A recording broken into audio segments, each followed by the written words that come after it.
end of the British Mandate over Palestine and the Israeli Declaration of Independence caused a war. It was a full-scale war. It erupted after May 14, 1948.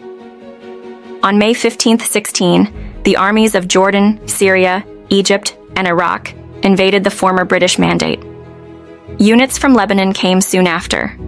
The introduction was to a cable from the League of Arab States to the UN Secretary-General on May 15, 1948. The Arab League gave reasons for its intervention.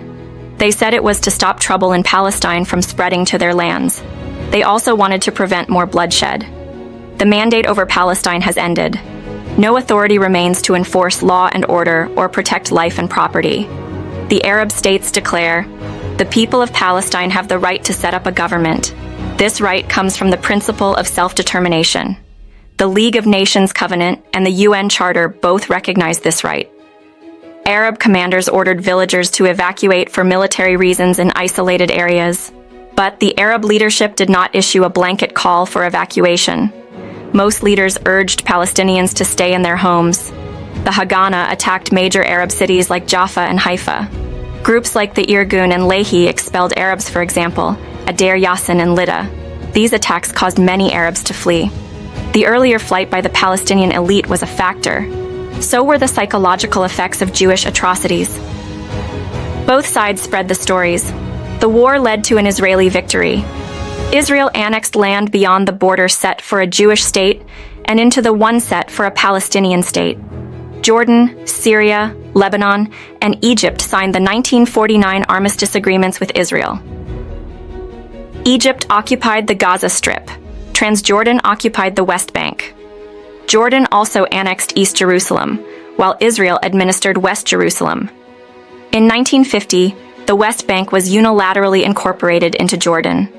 Between 700,000 and 750,000 Palestinian Arabs fled or were kicked out of the area that became Israel. They became the Palestinian refugees. They were not allowed to return to Israel. Most neighboring Arab states, except Transjordan, denied citizenship to them or their descendants. In 1949, Israel offered to let some separated family members return. They also offered to release frozen refugee accounts and to let 100,000 refugees return.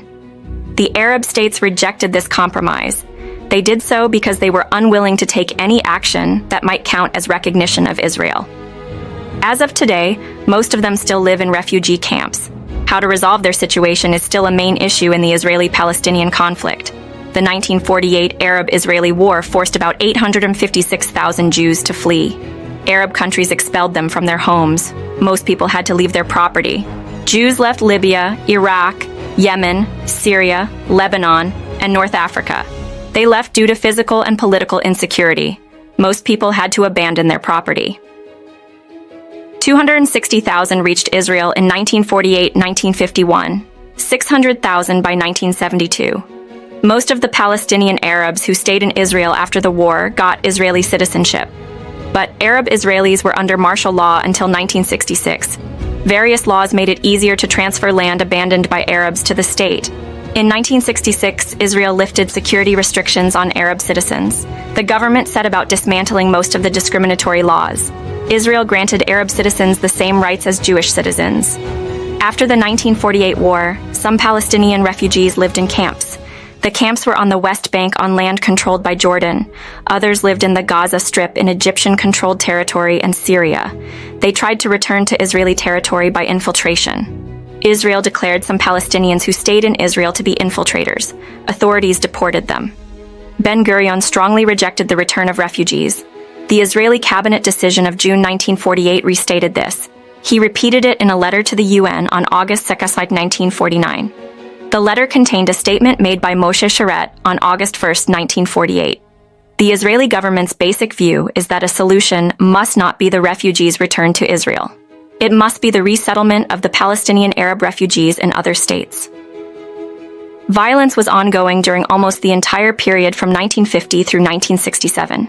It includes attacks on civilians in Israel by the Jordanian army. These include the Ramat Rachel archaeologist shooting. The Fedayeen also launched mass casualty attacks on Israeli civilians.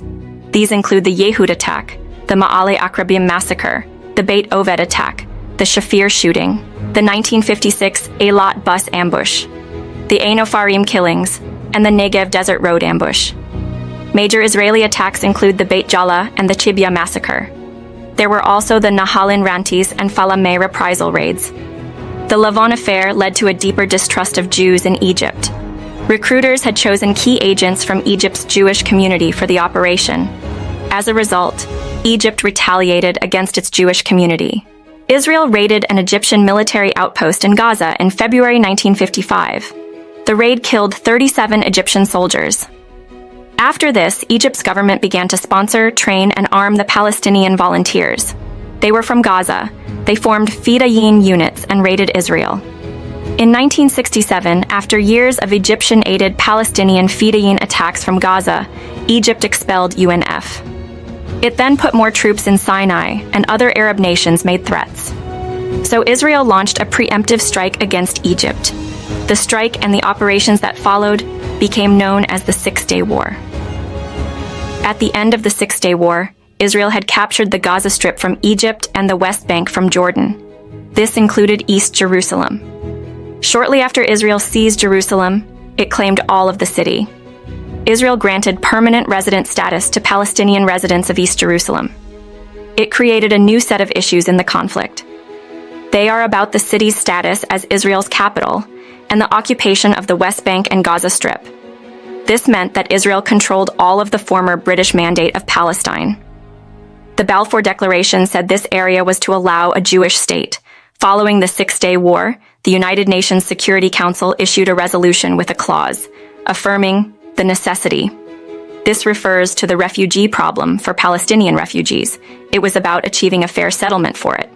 At the end of August 1967, Arab leaders met in Khartoum in response to the war. They met to discuss the Arab view of Israel. They agreed on 3 no's: no recognition, no peace, and no talks with Israel. They called them the 3 no's. The Palestinian Fedayeen attacked for years. The attacks led to the founding of the Palestine Liberation Organization, PLO, in 1964.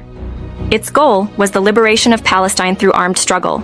The original PLO charter stated the desire for a Palestinian state. It would be within the borders of the British Mandate before the 1948 war. These are the same as the current borders of Israel. The charter said it is a national duty to purge the Zionist presence from Palestine. It also called for a right of return and self-determination for Palestinians.